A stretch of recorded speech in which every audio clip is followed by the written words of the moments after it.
जय हिंद दोस्तों। जेके वाली अपनी सीरीज में आज अपना 12 सितंबर का सेकंड शिफ्ट सीजीएल 2024 का। चलो क्वेश्चन आंसर ऑप्शन क्या क्या इंपॉर्टेंट बनता है आगे वाले सेट के लिए और आगे वाली एग्जामों के लिए जानते हैं। पहला ही क्वेश्चन था, भारत में सार्वजनिक क्षेत्र की कंपनी कौन सी है?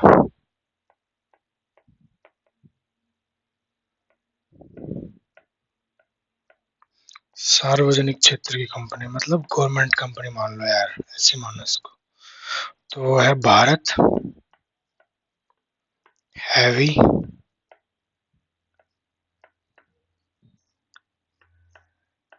Electricals limited. ये सरकारी कंपनी है, महारत्न कंपनी में आती है भेल। भारत हैवी इलेक्ट्रिकल लिमिटेड भेल, इसकी स्थापना होती है 1964 में। इस कंपनी का पूरा स्वामित्व भारत सरकार के पास है, मतलब पूरे के पूरे शेयर। अभी कोई इसका आईपीओ नहीं है, इसका स्वामित्व और प्रबंधन मतलब पूरा मैनेजमेंट सब कुछ कौन करता है? इंडियन गवर्नमेंट करती है।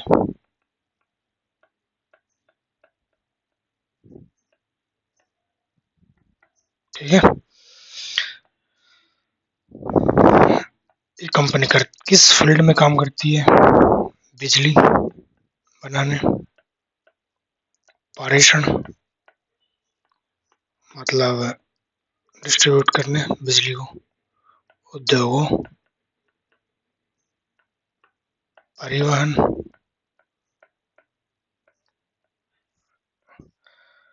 नवीनीकरण ऊर्जा, नवीकरण ऊर्जा, नवीकरणीय ऊर्जा के,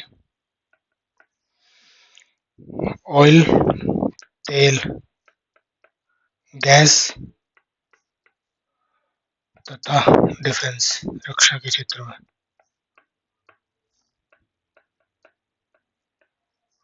काम करती है। ये था अपना पहला क्वेश्चन। नेक्स्ट था कबड्डी के बारे में।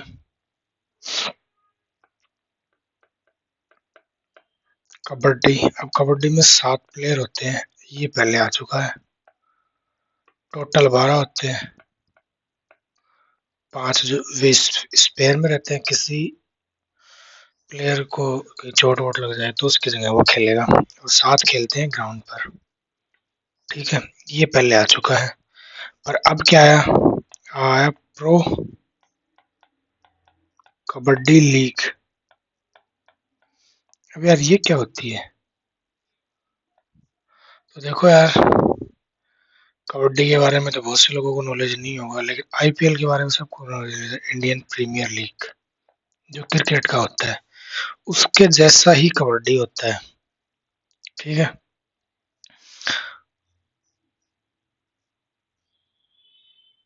प्रो कबड्डी लीग, और इसमें भी भारत के प्लस विदेशों के खिलाड़ी खेलते हैं।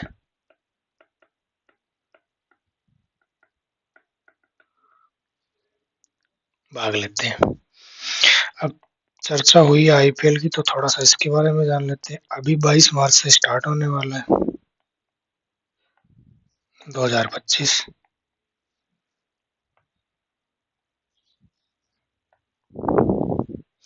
शुरुआत हुई थी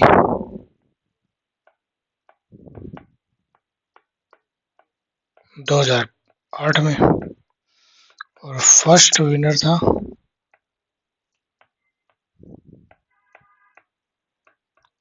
राजस्थान रॉयल्स। ठीक है, इसके बारे में और भी बहुत सारी डिटेल है, जानेंगे फिर कभी। नेक्स्ट क्वेश्चन था अपना, वेदांग वेद के अध्ययन से जुड़े 6 सहायक विषय हैं।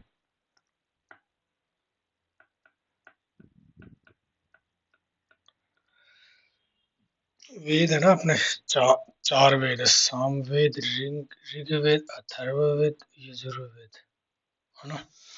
तो उन चार वेदों के अध्ययन से जुड़े 6 सहायक विषय हैं। यही क्वेश्चन था, कितने विषय हैं? 6 विषय हैं। क्या होते हैं? मैंने इसको पढ़ा तो इतना समझ में आया कि जैसे वेदों को पढ़ने के लिए, उनको समझने के लिए ना कुछ चीजों का पता होना जरूरी है, तभी वो समझ में आएंगे। तो वो चीजें यही है। और वो 6 क्या है? शिक्षा,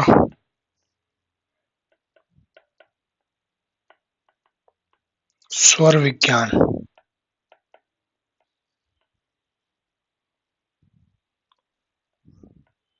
मतलब स्वर, इनका नॉलेज होना चाहिए तभी वो समझ में आएंगे। दूसरा था व्याकरण, इंग्लिश में बोले तो ग्रामर। इनका नॉलेज होना चाहिए तब वेद समझ में आएंगे।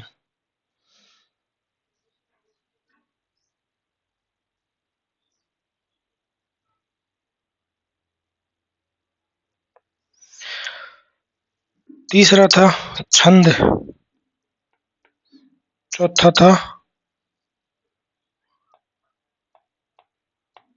निरुक्त। इनका नाम याद रखना भाई, पहले भी इनके बारे में क्वेश्चन आया हुआ है, क्या है। और पांचवा था ज्योतिषी, ज्योतिषी, खगोल विज्ञान। इंग्लिश में इसके लिए अपने वन वर्ड में वर्ड आता है एस्ट्रोलॉजी। और इसको जो करने वाला होता है वो होता है एस्ट्रोलॉजर।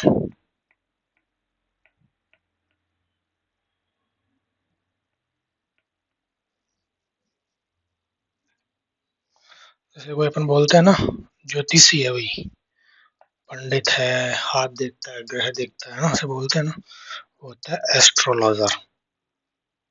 ठीक है, तो ये वर्ड भी याद रखेंगे, इंग्लिश के पर्सपेक्टिव से इम्पोर्टेंट है, वन वर्ड सब्स्टिट्यूशन में पूछे जाते हैं।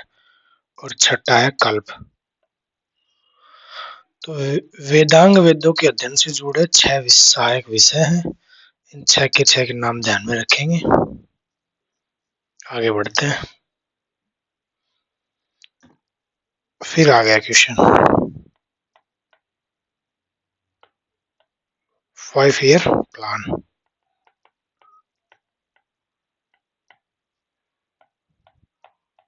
5 ईयर प्लान को तो अच्छे से रट लो भैया, इससे तो क्वेश्चन आना तय है। और फर्स्ट 5 ईयर प्लान के बारे में पूछा था, तो चलो जान लेते हैं। 51 से 56 इसका टाइम पीरियड था। कृषि को सबसे ज्यादा प्रमोट किया इसमें। और क्वेश्चन ये था, इसकी जो वृद्धि दर थी ना, लक्ष्य बनाया था 2.1% ग्रोथ हो, लेकिन विकास हुआ था 3.6%। मतलब सोचा उससे ज्यादा विकास हो गया था। ये पूछा था कि पहले 5 ईयर प्लान में कितनी विकास दर थी। 5 ईयर प्लान के बारे में, ये रूस के से अपन ने अडॉप्ट किए हैं, कृषि पर आधारित थी, पहली पंचवर्षीय योजना। और हैरोल्ड डोमर मॉडल था इसका। सेकंड 5 ईयर प्लान के बारे में अपन ने कल ही पढ़ा था, फर्स्ट के बारे में आज पूछ लिया। तो 5 ईयर प्लान को अच्छे से तैयार करके रखें। नेक्स्ट क्वेश्चन था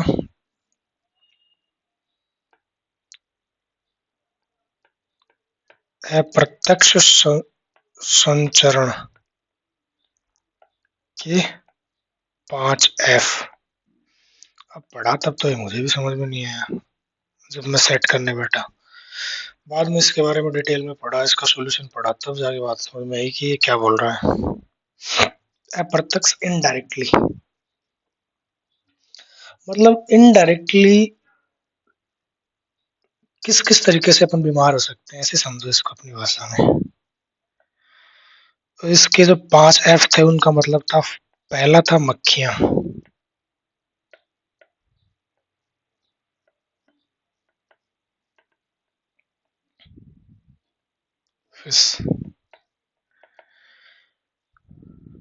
मतलब मक्खियां हैं सबसे बड़ा रोग वाहक का काम करती हैं।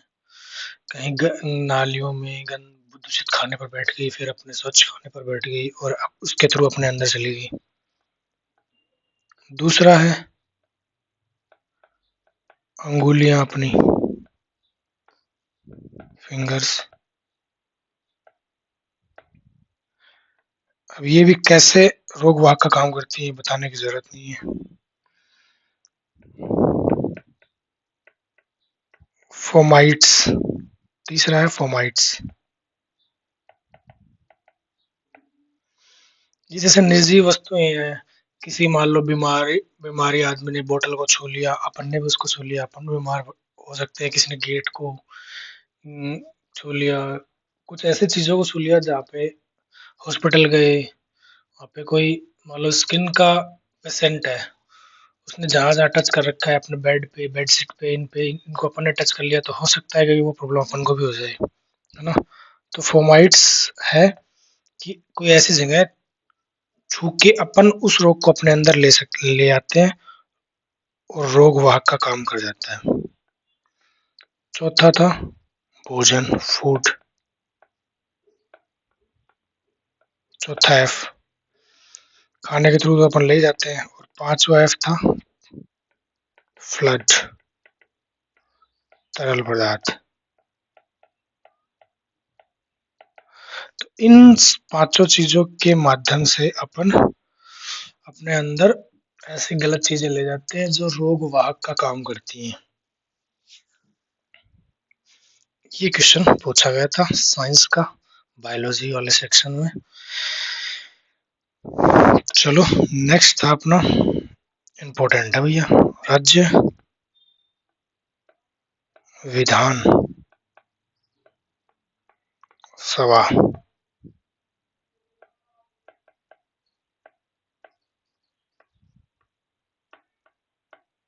राज्य विधानसभा में धन विधेयक, राज्यपाल की पूर्व अनुमति,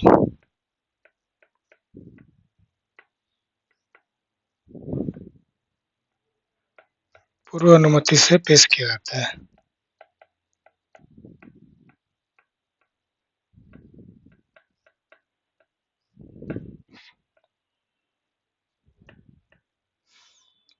राजस्थान की विधानसभा है, यूपी की है, बिहार की है, कोई भी विधानसभा में धन विधेयक पेश करने से पहले राज्यपाल की पूर्व अनुमति लेनी पड़ती है।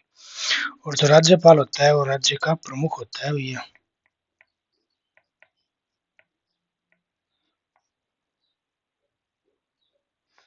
जैसे केंद्र में राष्ट्रपति होता है वैसे राज्य में राज्यपाल होता है। धन विधेयक के बारे में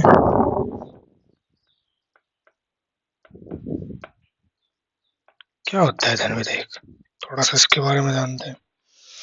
जैसे सरकार है, जैसे स्टेट की संचित निधि है, जो सरकारी खजाना बोल दो आप अपनी भाषा में, और केंद्र में केंद्र की संचित निधि है, उनमें से धन यूज में लेना, उधार कोई उधार में लेना, या फिर मान लो भी हाँ हम सड़क बनाने में इतना पैसा भारत की संचित निधि से यूज में ले रहे हैं, इस फील्ड में इतना इतना पैसा लगाएंगे, और उसके लिए जो बिल बनता है ना उसको धन विधेयक बोलते हैं।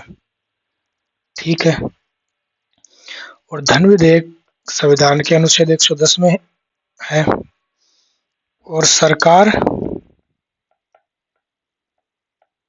द्वारा उधार लेने या फिर किसी स्कीम पर पैसा लगाने के लिए संसद से या फिर राज्य की विधानसभा से ली जाने वाली परमिशन, वो धन विधेयक। बात समझ में आ गई होगी धन विधेयक को लेके कि वो होता क्या है। आर्टिकल 110 में है। और धन विधेयक के बारे में एक खास बात यह है कि केंद्र में तो ये लोकसभा में ही पेश किया जाएगा ओनली, और राज्य में ये राज्य विधानसभा में पेश किया जाएगा।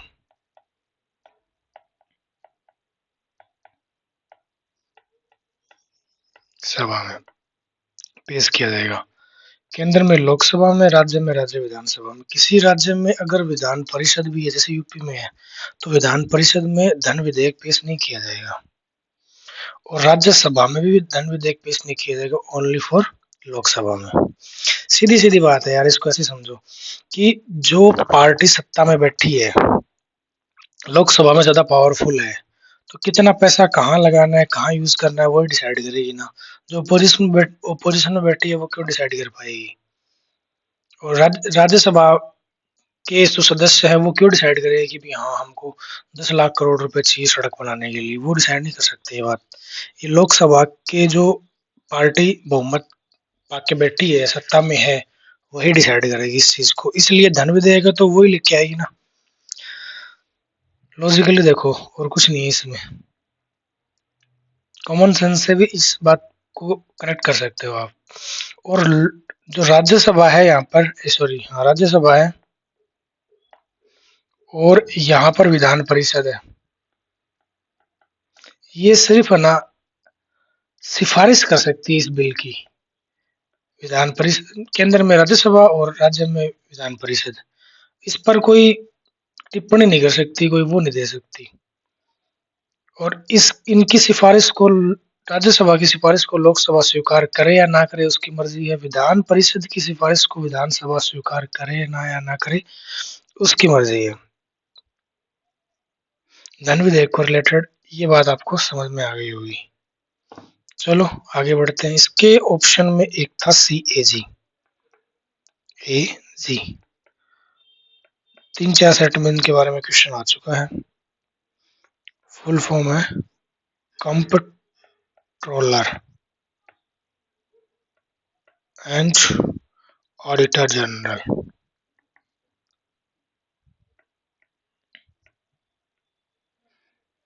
CAG आर्टिकल 148 में संविधान के, और वर्तमान में है कुंडू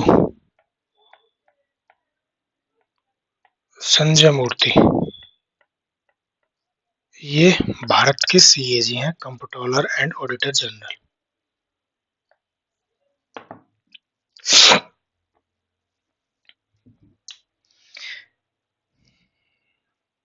नियुक्ति कौन करता है?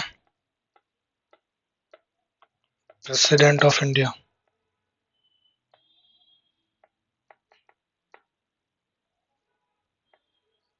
सैलरी है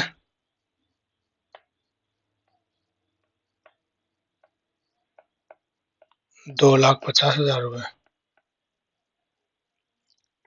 और कार्यकाल है 6 साल या 65 साल, जो भी पहले हो। भारत की सर्वोच्च लेखा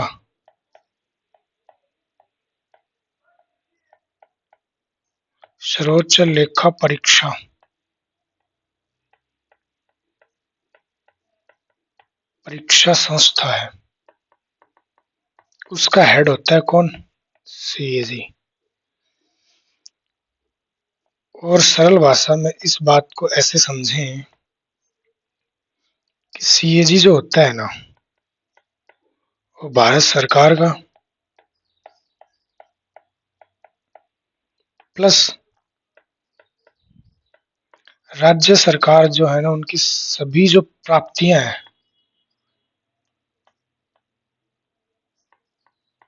सभी प्राप्तियां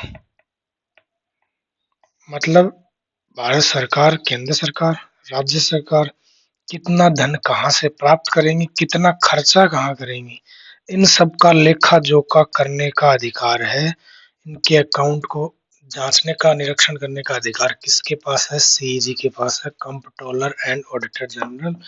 नियुक्ति करता है प्रेसिडेंट और 2.5 लाख रुपए इसकी सैलरी है। 6 साल और 65 साल इसकी एज है।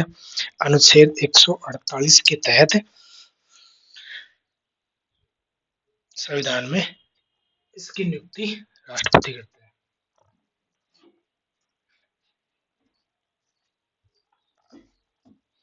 आगे बढ़ते हैं। एक तो 5 ईयर प्लान वाला और दूसरा जनगणना वाला। अभी उसके 2011 के बाद में अभी फिर से जनगणना हुई नहीं है, तो 2011 वाले जनगणना को ही इम्पोर्टेंट मानना है। जब तक दोबारा से आगे और जनगणना नहीं जाती, उसके आंकड़े नहीं आ जाते तब तक। तो उससे रिलेटेड एक क्वेश्चन आया 2011 की जनगणना के अनुसार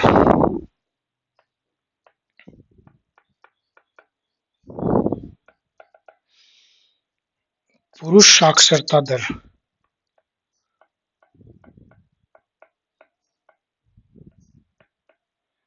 वो है 82.14% और महिला साक्षरता दर वो है 65.46%। और अंतर, इन दोनों में अंतर है वो है 16.68%। यही पूछा था। साक्षरता दर मतलब लिटरेसी रेट, 100 में से 82 लोग पढ़े हुए हैं महिलाओं में, और 100 महिलाओं में से 65 महिलाएं पढ़ी हुई हैं और 35 बिना पढ़ी लिखी है। और इन दोनों का अंतर है 16.68%। आगे बढ़ते हैं। नेक्स्ट क्वेश्चन था अपना digital India mission. Digital India mission कब शुरू हुआ? अब बताओ कहाँ से करंट अफेयर का क्वेश्चन है।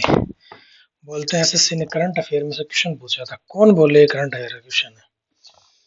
इसमें कहीं बातचीत भी नहीं की करंट अफेयर की।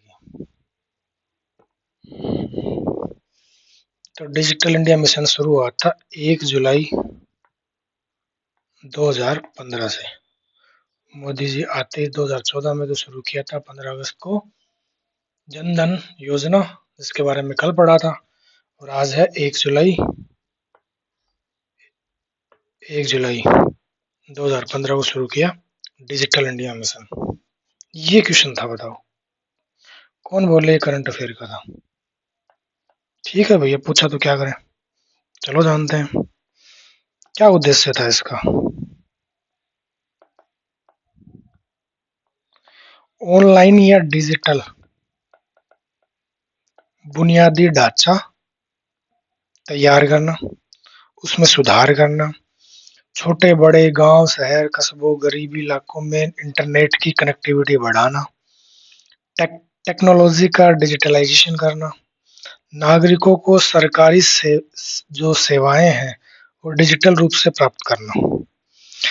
देसी भाषा में अपने एग्जांपल समझो, जैसे पेंशन, बूढ़े विधवाओं, बूढ़े महिलाओं, बूढ़े आदमियों, इनको पेंशन मिलती है ना, वो डायरेक्ट उनके अकाउंट में आती है। ये कहीं ना कहीं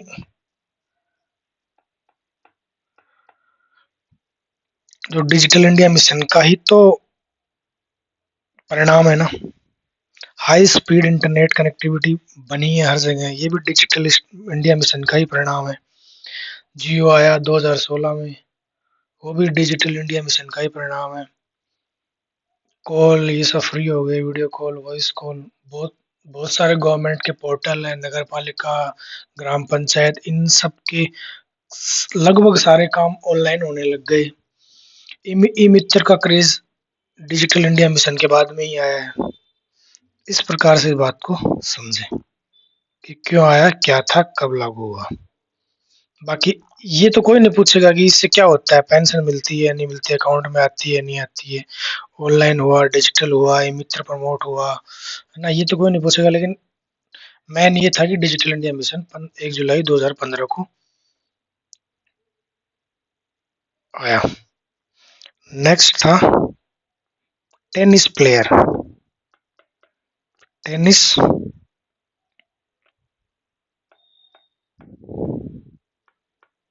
प्लेयर, और वो है मानिका बत्रा। इंडिया की टेनिस प्लेयर है। इनमें से कौन टेनिस प्लेयर है, ये क्वेश्चन था। मानिका बत्रा। और 2018 में इन्होंने राष्ट्रमंडल गेम में महिला एकल में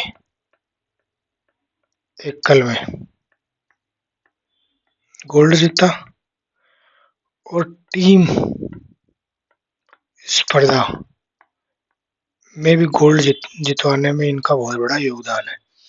मतलब टेनिस में सिंगल खिलाड़ी खेलते हैं तो उनमें इन्होंने गोल्ड जीता, और टीम में खेलते हैं तो उनमें भी गोल्ड जिताने में इनका बहुत बड़ा योगदान है। राष्ट्रमंडल गेम 2018 में। ये राष्ट्रमंडल गेम क्या होते हैं इसके बारे में शायद पढ़ाया हुआ भी है, पहले बताया हुआ भी है, लेकिन फिर थोड़ा सा जान लो, मैं ओरली बता देता हूँ। वो देश जो पहले ब्रिटेन के उपनिवेश थे, मतलब वो देश जिन पर ब्रिटेन ने कभी शासन किया था, जैसे भारत, पाकिस्तान, बांग्लादेश, अमेरिका, जापान, बहुत सारे ऐसे देश हैं जिन पर ब्रिटेन ने कभी शासन किया था। उन सब देशों का ग्रुप बन के गेम खेलते हैं, उसको बोलते हैं राष्ट्रमंडल गेम, कॉमनवेल्थ गेम। ठीक है। नेक्स्ट क्वेश्चन था नियोन गैस। नियोन गैस,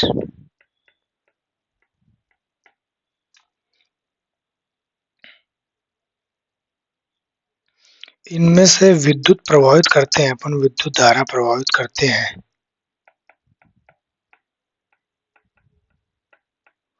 तो लाल प्रकाश उत्सर्जित होता है।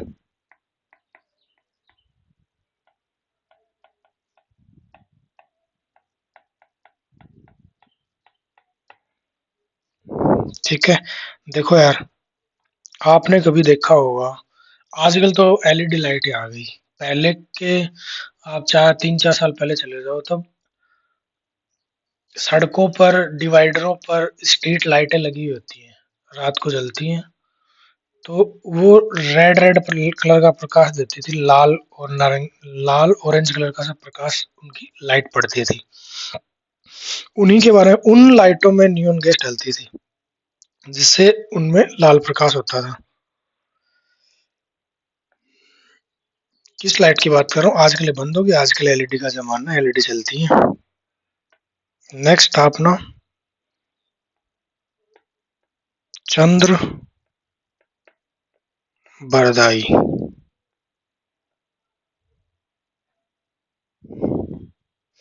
और इधर नाम है पृथ्वीराज चौहान।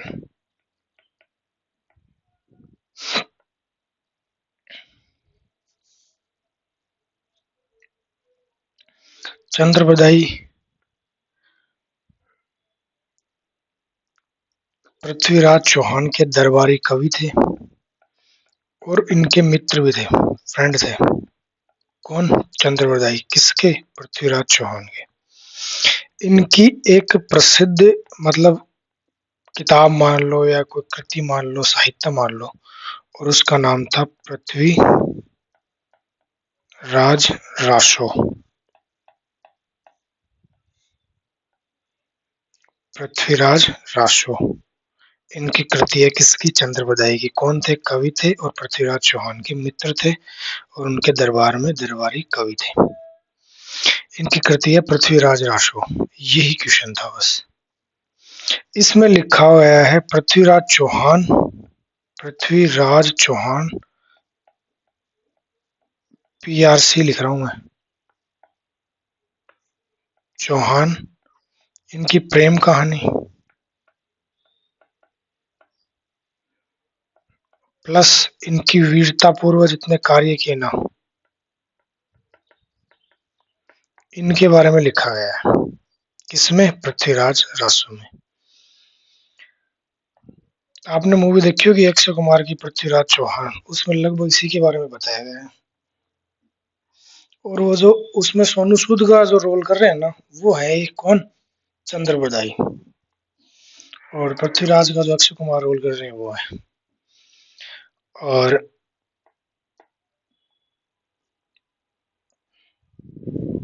1191 में कई बार एग्जाम में पूछा गया, तराइन का फर्स्ट वॉर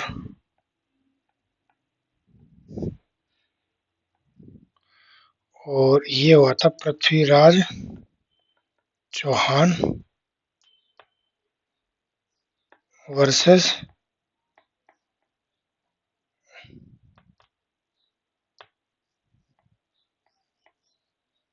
मोहम्मद गोरी। और फिर 1192 में तराइन का सेकेंड युद्ध,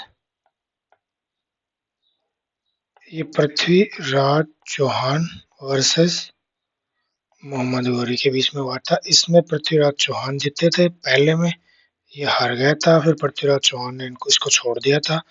फिर ये वापस आता है अगले साल लड़ाई करने, अब की बार मोहम्मद गोरी जीत जाता है, पृथ्वीराज चौहान हार जाता है। कई बार पूछा गया है इन युद्ध के बारे में। तो युद्धों के बारे में भी एसएससी बहुत बार पूछता है, तो ध्यान में रखेंगे। यहाँ इसकी बात आई इसलिए अपन ने डिस्कस कर लिया। नेक्स्ट क्वेश्चन था अपना असहयोग आंदोलन।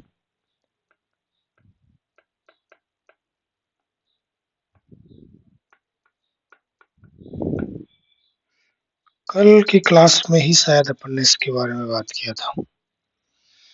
1920 में स्टार्ट होता है, किसने किया? गांधी जी ने।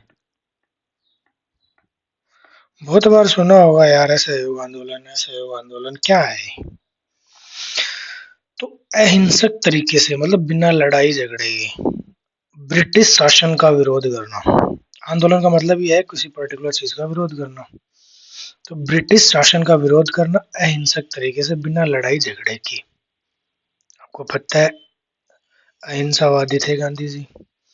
तो ब्रिटिश और विरोध किस चीज का करना है? ब्रिटिश साम्राज्य का तो करना ही करना है, लेकिन उसके साथ ब्रिटिश के द्वारा इंडिया में लाई गई बेची गई वस्तुएं सेवाओं इनका बहिष्कार करना था। देखो यार ब्रिटिश क्या करते थे, कच्चा माल अपने यहाँ से खरीदते थे, उसको ब्रिटेन ले जाकर उसका अच्छा जैसे कच्चा माल खरीद लिया, कॉटन यहाँ से खरीद लिया और खरीद के उसका कपड़ा यहाँ पे बन गया मिल में, और उसके बाद उसको ब्रिटेन ले गए, वहां पे जाके उसका सूट बना लिया, सूट हो गया मान लो 8,000 रुपए का। अब वो लाके यहाँ पे बेचते थे। तो ब्रिटिश ब्रिटिश के द्वारा इंडिया में दी गई जितने भी प्रोडक्ट, उनकी सेवाएं, उन सब का बहिष्कार करना, वो था असहयोग आंदोलन। गांधी जी ने स्टार्ट किया था 1920 में स्टार्ट किया था कि कुछ भी नहीं करना है, बस इनकी चीजें नहीं खरीदनी है, इनका विरोध करना है। ठीक है। और कल ही अपन ने शायद कल या परसों क्लास में डिस्कस किया था 1922 में,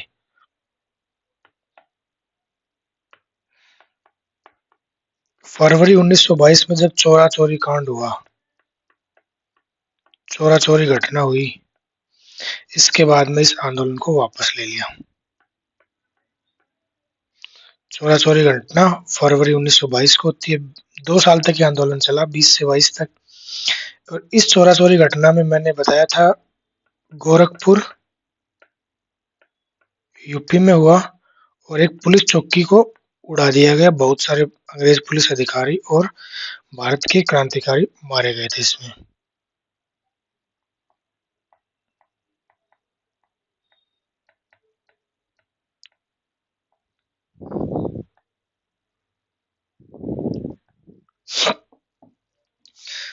मतलब बिना लड़ाई झगड़े के आंदोलन करना। और जब गांधी जी ने बाद में देखा कि यार इस चक्कर में तो बड़ी लड़ाई होगी, पुलिस चौकी उड़ा देगी, तो उन्होंने अपना आंदोलन वापस ले लिया। आगे बढ़ते हैं। आगे इसके ऑप्शन में था एक 1923 में स्वराज पार्टी बनती है। कौन बनाता है? चित्तरंजन दास प्लस मोतीलाल नेहरू, ये मिलके इस पार्टी को बनाते हैं। इसका उद्देश्य क्या था इस पार्टी के बनाने का? इसका उद्देश्य था कि ब्रिटिश जो शासन है, ब्रिटिश साम्राज्य का जो शासन चल रहा है इंडिया में, उसमें स्वशासन प्राप्त करना। मतलब जो भैया यार, जैसे मान लो कि एक छोटा सा गांव है, ब्रिटिश रूल कर ही रहे हैं, गांव से वो खेतों में से वो ले ही रहे हैं, टैक्स वसूल ही रहे हैं। तो इस गांव के क्षेत्र का जो किस प्रकार से टैक्स लेने का सिस्टम होगा ना, उस गांव के लोगों को दे दिया जाए, स्थानीय स्वशासन मिल जाए। मतलब वो खुद की मर्जी से टैक्स कलेक्ट करें, उसके बाद आपको दे। जो ब्रिटिश शासन में स्वशासन प्राप्त करना, ये इसका पर्पस था। और क्वेश्चन ये था कि देश बंधु किस फ्रीडम फाइटर को कहा गया? तो वो कहा गया चित्तरंजन दास को।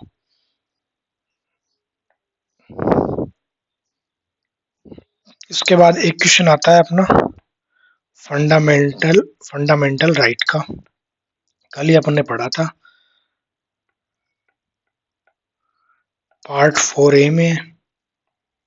राइट का नहीं, सॉरी, फंडामेंटल ड्यूटी का है। पार्ट 4A में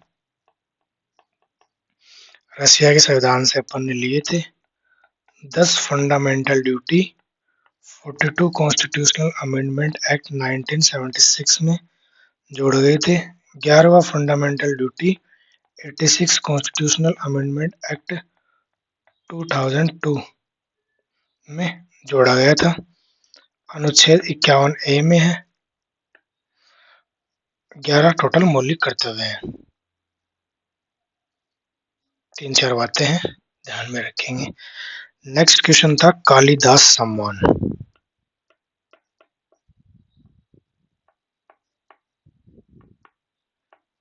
अवार्ड ये एक प्रकार का है। कौन से स्टेट की सरकार देती है? शायद 3 या 4 बार तो प्रीवियस ईयर में मैंने देखा है इसको। मध्य प्रदेश सरकार दे रही है प्रतिवर्ष, हर साल 1980 से अब तक दे रही है टिल नाउ। कालिदास सम्मान मध्य प्रदेश सरकार 1980 से लगातार दे रही है। कला और संगीत के क्षेत्र में ये अवार्ड दिया जाता है। नेक्स्ट क्वेश्चन था अपना गणगौर के बारे में। महोत्सव,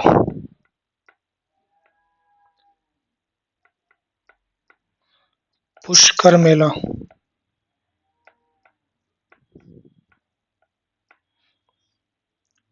दोनों कहाँ बढ़ते हैं? पुष्कर मेला बढ़ता है राजस्थान का अजमेर जिला में। गणगौर महोत्सव भी राजस्थान का ही फेमस है, और सबसे ज्यादा फेमस है गणगौर की सवारी जयपुर की। और गणगौर में शिव जी की और गौरी की पूजा की जाती है। गौरी मतलब पार्वती जी की।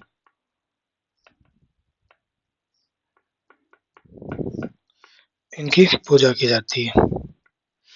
पुष्कर मेला, पुष्कर में ब्रह्मा जी का मंदिर है। और कई बार एग्जाम में पूछा गया है पुष्कर झील। झील ये भी कहाँ है? अजमेर जिले में पुष्कर में है पुष्कर झील। और यहाँ पर पशु मेला बढ़ता है, ऊँटों का मेला भी बढ़ता है पुष्कर में ही, उसके लिए भी ये फेमस है।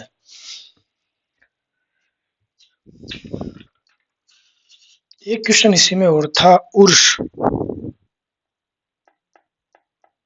उर्स मेला वो कहाँ लगता है? अजमेर में ही लगता है। अजमेर में है एक सूफी संत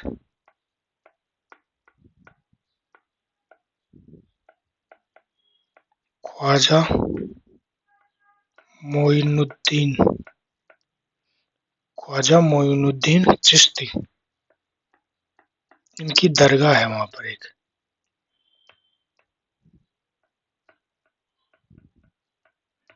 ख्वाजा मोइनुद्दीन चिश्ती की दरगाह है, ये कहाँ पर है? अजमेर में। ये भी बहुत बार पूछा गया है, तो ये भी ध्यान रखेंगे कहाँ पर है। और इसी दरगाह पर इनकी पुण्यतिथि पर, इनकी पुण्यतिथि पर यहाँ पे मेला लगता है, उर्स का मेला। ये पूछा गया था आज के सेट में।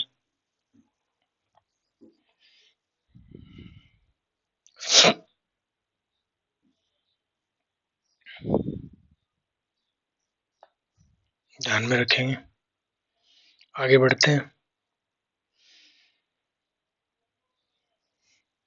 एक क्वेश्चन था, अन्नाई मुड़ी पहाड़ी कहाँ पर है? पहली बात तो पश्चिमी घाट पर है।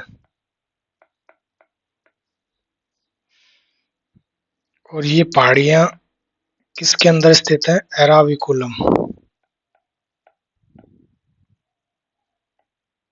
एराविकुलम नेशनल पार्क, जब अपन ने नेशनल पार्क पढ़े थे तो उसमें पढ़ा था, उसी के अंदर ये पहाड़ियां स्थित है। मतलब पहाड़ियों का और नेशनल पार्क का क्षेत्र कंबाइंड कर रखा है, एक जो पूरा क्षेत्र है उसको नेशनल पार्क घोषित कर रखा है, उसी के अंदर ये पहाड़ियां हैं। नेक्स्ट अपना इसमें क्वेश्चन था, शांति निकेतन। क्या है शांति निकेतन? इसका मतलब होता है शांति का निवास। और ये शांति निकेतन जो है, ये देवेंद्र नाथ टैगोर,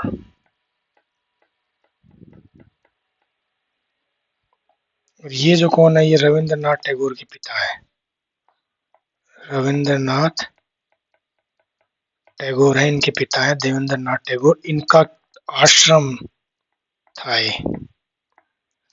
फिर से सुनो, शांति निकेतन देवेंद्र नाथ टैगोर का आश्रम था। और देवेंद्र नाथ टैगोर कौन है? रविंद्रनाथ टैगोर के पिता है। बात क्लियर हुई। अब क्या हुआ कि रविंद्रनाथ टैगोर ने 1901 में ये जो शांति निकेतन आश्रम था, इसकी स्थापना करके इसको स्कूल का रूप दे दिया। 1901 में स्कूल बना दिया इसे। कब? 1901 में। किसने? रविंद्रनाथ टैगोर ने। कब? 1901 में। किसको? शांति निकेतन को। और इसका विस्तार होकर 1921 में कोई भी चीज बनती है तो उसका विकास भी तो होता है ना। 1921 में इसको विश्व भारती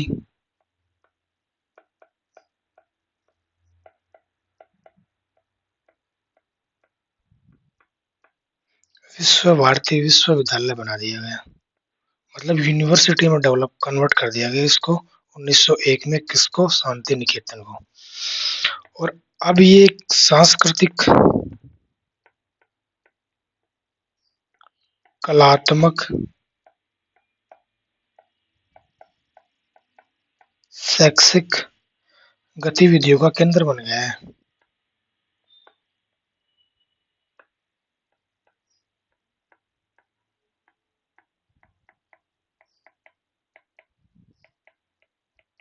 केंद्र बन गया है इनका।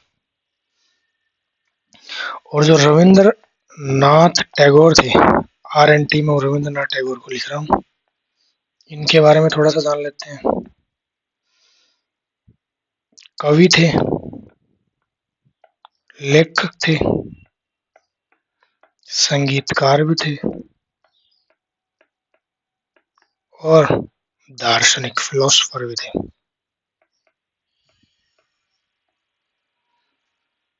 इनकी एक कृति है गीतांजलि। इनका साहित्य है, एक लिटरेचर है। इसके लिए इनका इस साहित्य के लिए इनको साहित्य का नोबेल मिला।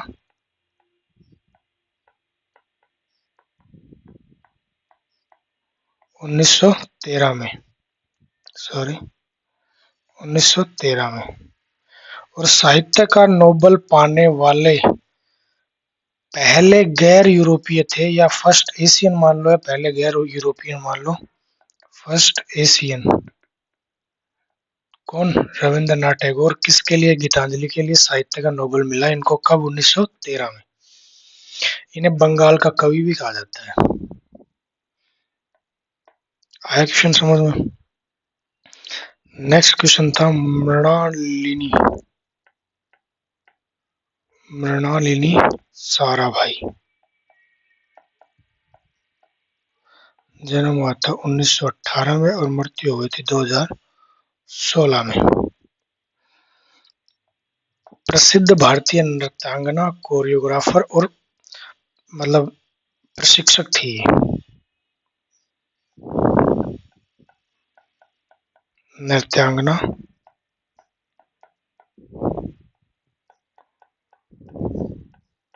कोरियोग्राफर वन वर्ड सब्स्टिट्यूशन में आता है। जो डांस सिखाता है ना उसको कोरियोग्राफर बोलते हैं। और नृत्यांगना थी, वो प्रशिक्षक थी।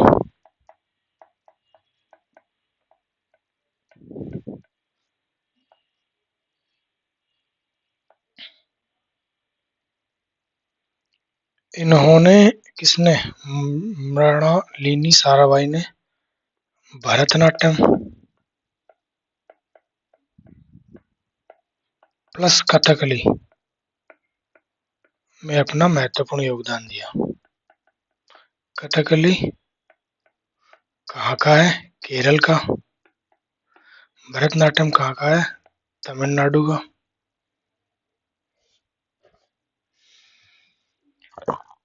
आज के लिए इतना ही। इस सेट में इतना ही था। कल मिलते हैं फिर एक और नए सेट के साथ। तब तक के लिए जय हिंद।